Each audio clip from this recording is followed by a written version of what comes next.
My husband betrayed me in the worst way imaginable. But instead of falling apart, I decided to make him and his side chick regret ever crossing me. Stick with me while I share my story, and if it touches you, don't forget to support our channel by hitting that subscribe button, dropping a like, and sharing it with the people you care about. My name is Emily Carter, and I never thought I would be the kind of woman who would one day be telling a story like this. I always believed I had the kind of marriage other people admired. When I met Daniel 8 years ago, I was convinced I had found the man who would stand by me for the rest of my life. He was warm, funny, and could light up a room with his smile. I was the quiet, steady one, working as a school counselor, and he had this energy that balanced me out perfectly. Together, we felt like a team. For years, I thought we were building something solid. We didn't have children yet, but that never worried me. We had plans, traveling more, saving for a house, maybe starting a family down the road. Our friends called us the Carters, like we were some kind of model couple. I believed it too, and I trusted Daniel completely.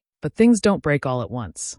They crack slowly. At first, I barely noticed it. Daniel started coming home later than usual. He would explain it away: traffic, work, something about deadline. I brushed it off because construction can be unpredictable, and I wanted to believe him. Then the small things started adding up. He stopped asking me about my day. He used to bring me coffee in the mornings, but then it became rare. Our conversations grew shorter, and I convinced myself it was just stress.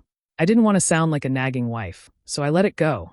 I told myself he was just tired, that it was a phase, that marriage wasn't always about butterflies and laughter. But when the distance became colder, harder to ignore, a quiet unease settled in my chest. He would sit on the couch, scrolling on his phone, smiling at something he wouldn't share with me. At night, he would roll over quickly, like he was shutting himself off from me. One evening, I asked him if everything was okay. He gave me a half smile and said, "Yeah, just long days, Em. Don't worry."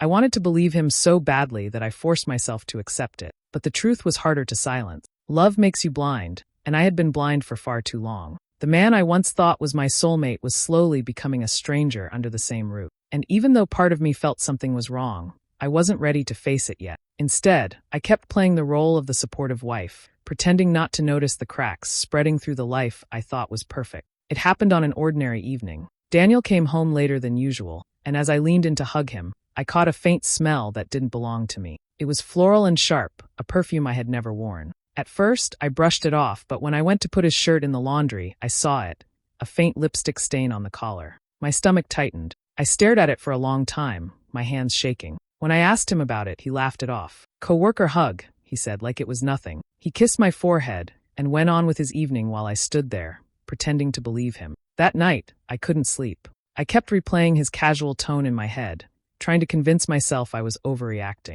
But then other things started lining up. His phone, which had always been lying around unlocked, suddenly had a password. If I walked by while he was texting, he tilted the screen away. When it rang, he stepped outside to answer, his voice low, almost secretive. He started saying he was working late more often, and each time, I told myself it was just his job. Deep down, though, a knot of suspicion had begun to form, and no matter how much I tried to ignore it, it only grew tighter. I couldn't carry it alone anymore, so I turned to the one person I trusted most, my best friend Rachel. She and I had been friends since college, and she had always been my sounding board. We met for coffee, and as soon as I sat down across from her, I felt my throat close up. She could tell something was wrong before I even spoke. "Em, what's going on?" she asked, reaching for my hand. I swallowed hard and told her about the perfume, the lipstick, the new phone password, and the late nights. Saying it out loud made it real in a way I had been avoiding. Rachel's eyes softened, but there was no trace of doubt in them. "Emily, you know your gut. Don't ignore it. If something feels off, it usually is." Her words sank into me like stones. I wanted to argue, to defend Daniel, to explain it away as bad timing and stress. But I couldn't. The pieces were piling up, and I could feel the truth pressing against me, demanding to be seen. Still, I wasn't ready to confront him, not yet. "Then what do I do?" I asked her quietly. Rachel squeezed my hand tighter. "Don't accuse him without proof. Watch.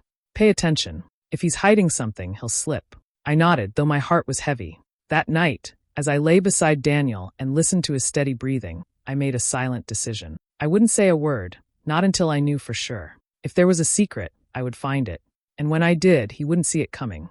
One Friday evening, Daniel told me he had another late shift at work. He kissed my cheek quickly and grabbed his keys like he was in a hurry. As the door shut behind him, something inside me snapped. I couldn't keep sitting at home wondering, second-guessing, and doubting myself. My hands trembled as I picked up my own keys and decided to follow him. I drove a few cars behind, careful not to get too close. My heart pounded so hard it hurt, and I had to remind myself to breathe.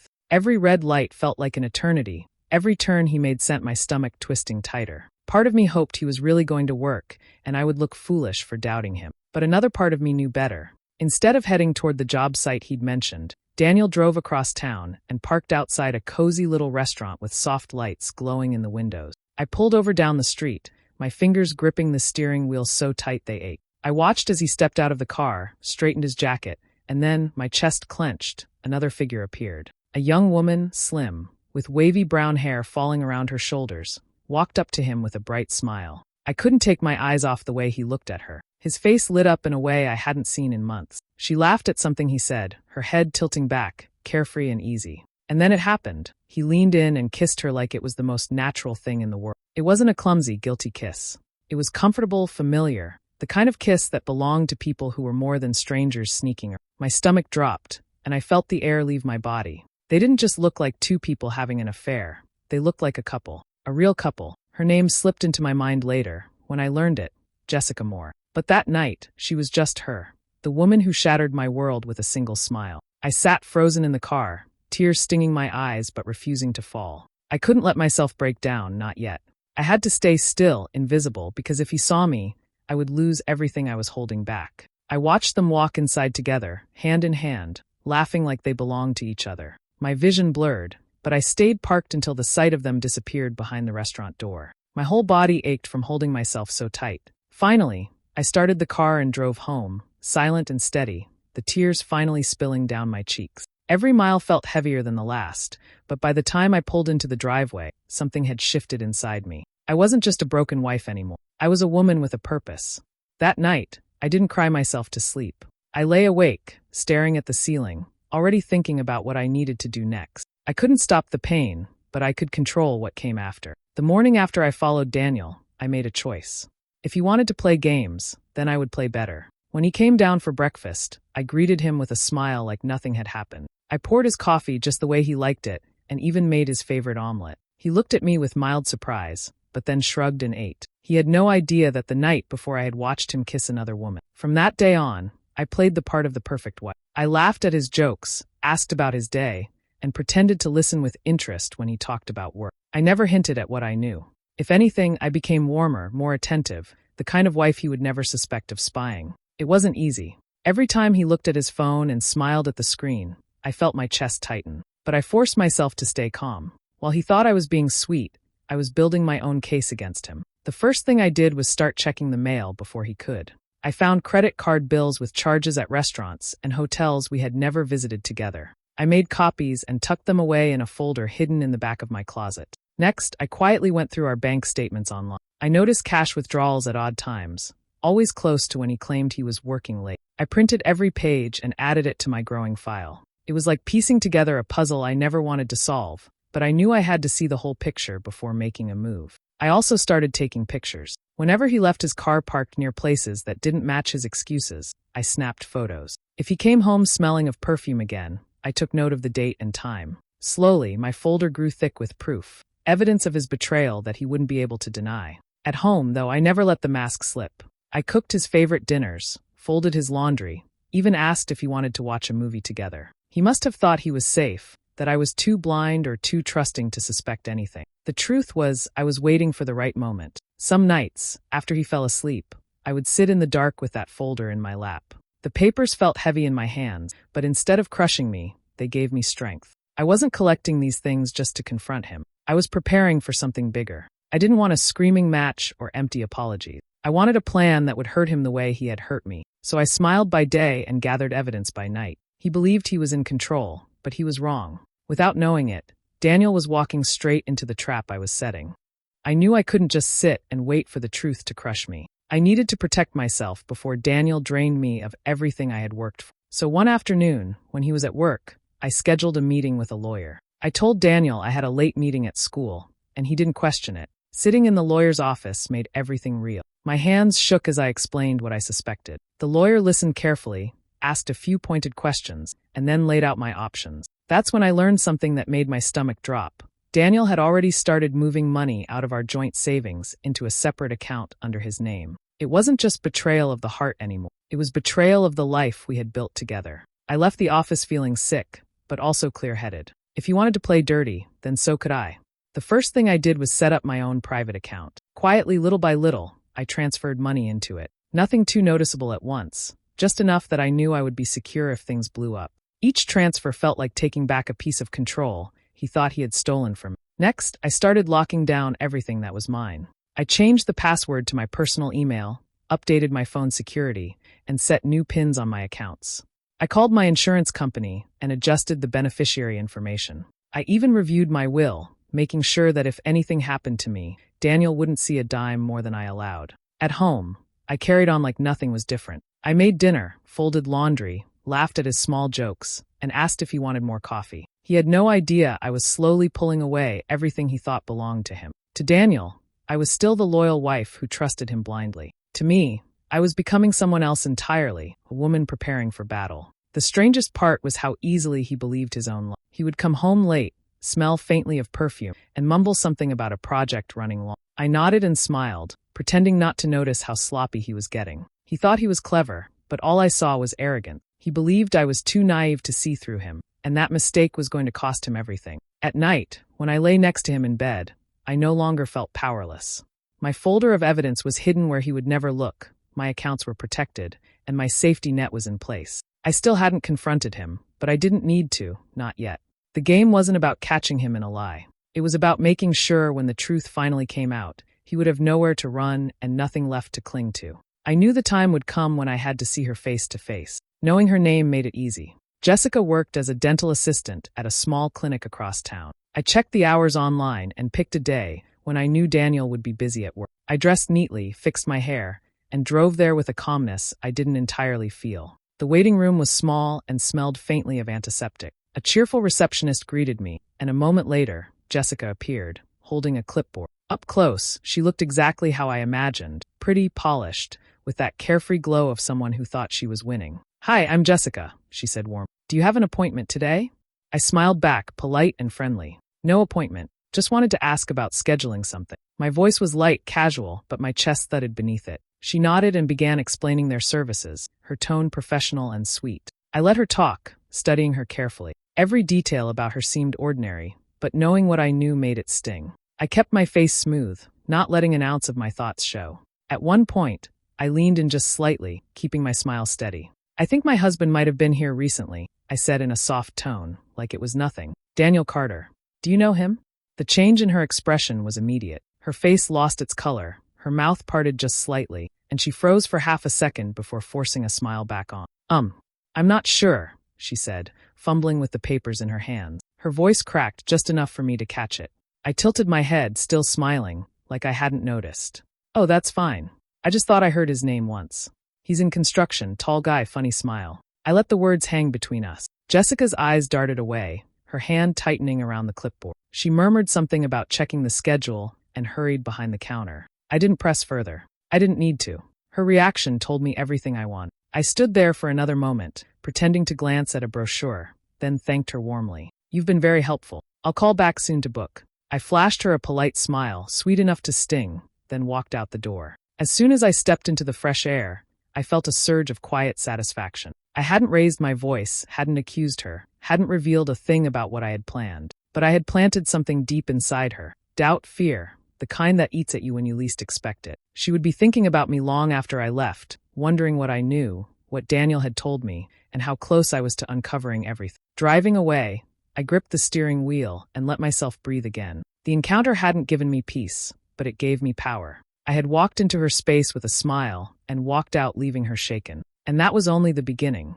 It started small. When we visited Daniel's parents for Sunday dinner, I let my words slip in careful ways. His mother asked how work had been keeping him, and I gave a soft smile. "Oh, he's been working very late. Sometimes I hardly see him at night anymore. I guess someone must be keeping him busy." I didn't accuse, I didn't push, but I watched the way her eyes lingered on him just a little longer than usual. With our friends, I did the same. At a barbecue, someone joked about married life, and I laughed lightly. "Daniel has so many late meetings. I think he's forgotten what our couch looks like." Everyone chuckled, but a silence hung afterward, just long enough for Daniel to notice. He looked at me sideways, but I kept smiling like I hadn't said anything strange. I never came out with the truth. I never mentioned another woman, never raised my voice.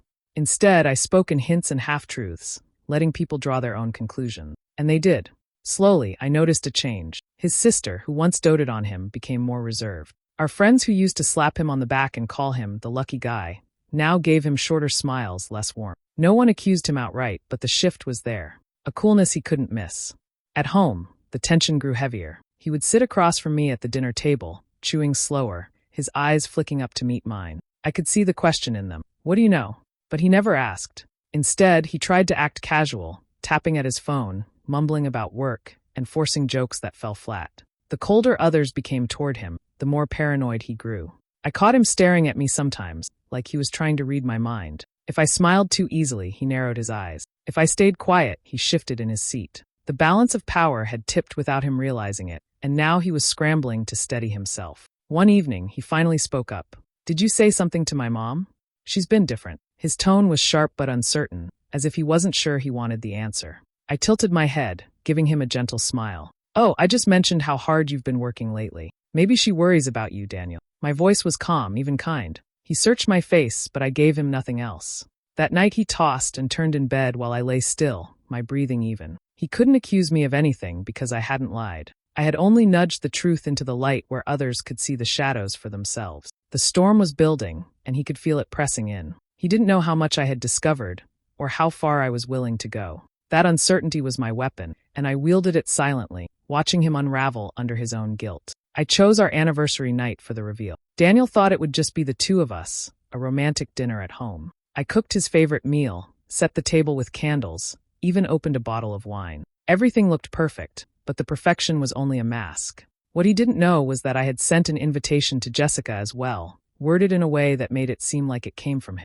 I told her he wanted her to join, that he was ready to come clean. When Daniel walked in and saw the table, he looked pleased, maybe even a little guilty for not planning anything himself. He kissed my cheek and sat down, relaxing in his chair as though nothing was wrong. But the knock on the door shattered his comfort. I opened it with a smile, and there she was, Jessica. Her eyes flickered from me to him, and confusion spread across her face. "Daniel asked me to come," she said quickly, her voice uncertain. Daniel's face drained of color. "What the hell is this?" he muttered, standing up. I gestured toward the table calmly. "Dinner. For all of us." We sat, though neither of them touched the food. Jessica looked between us, her expression tightening as she realized something was off. Daniel fumbled with his words, trying to make excuses, but I didn't give him the chance. I reached under my chair and placed a thick folder on the table. My voice was steady, almost gentle. "I think it's time we stop pretending. Here's what I know."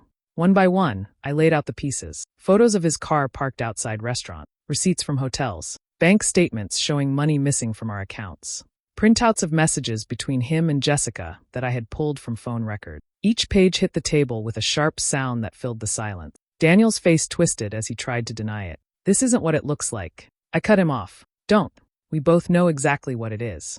My eyes stayed locked on his, but I could see Jessica's reaction from the corner of my vision. Her face went pale, her lips pressed tight, and her hands clenched in her lap. Finally, she turned on him. "You told me she didn't matter. You told me you were leaving her." Her voice shook, part anger, part betrayal. Daniel reached for her hand, but she pulled it back sharply. The room filled with tension so thick it was hard to breathe. He stammered, searching for words that wouldn't come, while she stared at him like he was a stranger. I sat quietly, watching the two of them unravel. My job wasn't to scream or cry anymore. I had already done that in private. This moment was about truth, laid bare in front of both of them. They couldn't run from it, couldn't hide behind lies. When Jessica finally stood up, her chair scraped against the floor. "You used me," she spat, and without another glance, she stormed out of the house.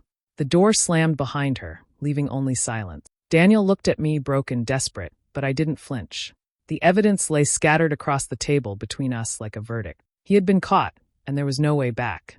After Jessica stormed out, the silence in the room was heavy. Daniel sat slumped in his chair, his face pale and his hands gripping the edge of the table. He opened his mouth like he wanted to plead, but I didn't give him the chance.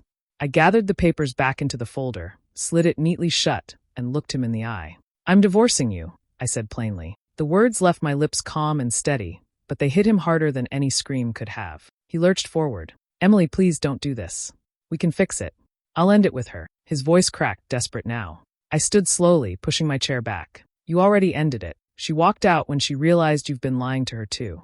But don't think for a second that means I'll stay. His jaw clenched, his face tightening with panic. He knew I meant it. But what he didn't know was that I had planned everything carefully. The folder in my hands wasn't just proof for me, it was for others too. The next morning, I went to his company. I sat across from his manager, placed the folder neatly on the desk, and explained that Daniel had been carrying on a relationship with a coworker. The rules at his job were strict. No romantic involvement allowed on company time. No conflicts that could affect the workplace. The evidence I brought left no room for argument. By the end of the week, Daniel was out of a job. It wasn't just his employment that crumbled. With the money I had secured for myself, he couldn't touch our savings anymore. The private account he thought he had hidden was drained by bills and legal fees once the divorce papers landed on his lap. Piece by piece, I had cut off every corner he could run to. Jessica never came back to him. She realized she was nothing more than a distraction, a side piece he dangled promises to while building lies on both sides. From what I heard, she stopped answering his calls completely. The man who once thought he could have it all, his wife at home and his mistress in secret, was left with nothing. When I finally packed my bags, I did it quietly. I folded my clothes, closed the zippers, and walked down the stairs with steady steps. Daniel sat on the couch, his head in his hands. When he saw me, he jumped up, blocking the door. "Emily, don't leave me," he begged. His voice was broken now, no trace of the confident man he once was. "I made a mistake, but you're my life. Please, don't go." I looked at him one last time. "You should have thought of that before you threw it away." My hand turned the knob, and I stepped out into the fresh air. Behind me, I could hear him calling my name, his voice cracking, but I didn't turn back. My head was high, my heart steady. For the first time in a long time, I felt free. The weeks after I left were strange at first. The house was quiet, the routines I once had with Daniel gone, but instead of feeling empty, I felt lighter. It wasn't just the end of a marriage, it was the end of a lie I had been living under. For the first time in years, I woke up without the weight of wondering where he was, who he was with, or what excuse he would bring home. The silence wasn't lonely, it was peaceful. I thought a lot about everything I had lost, but the truth was I hadn't really lost anything of value. I hadn't lost a faithful husband, because Daniel hadn't been that for a long time. What I gained was far more important. I gained clarity, strength, and the knowledge that I could survive betrayal without breaking. Daniel's world, on the other hand, crumbled. Without his job, his money, or the image of being the reliable man everyone once admired, he had nothing to stand on. Friends who used to laugh with him kept their distance. Family who once praised him avoided his calls. He had burned every bridge, and the ashes were all around him. I didn't check in, but word traveled quickly in a town where people noticed everything. The man who thought he was clever ended up alone, unemployed, and humiliated. I didn't celebrate his downfall, but I also didn't pity him. Actions have consequences, and he had chosen every step that led him there. My revenge wasn't about shouting or slamming doors. It was about making sure he felt the weight of what he had done, with no one left to soften the blow. As for me, I poured myself into something better. Being a school counselor had always given me purpose, but after what I went through, I realized I wanted to reach even further. I began working on opening my own counseling practice, one where women could come not just for guidance, but also for strength. I wanted to help others see the red flags I once ignored, to listen to their instincts when something felt wrong, and to know that walking away didn't mean failure, it meant survival. It wasn't an overnight process. It took time, planning, and hard work, but building something of my own gave me more fulfillment than any relationship ever had. Each step forward was mine alone, not something I had to share with someone who didn't value me. Looking back, I didn't regret a single decision. The late nights of gathering evidence, the calm smiles while Daniel thought he was fooling me, the quiet way I pulled the rug out from under him, all of it had a purpose. It wasn't cruelty, it was justice.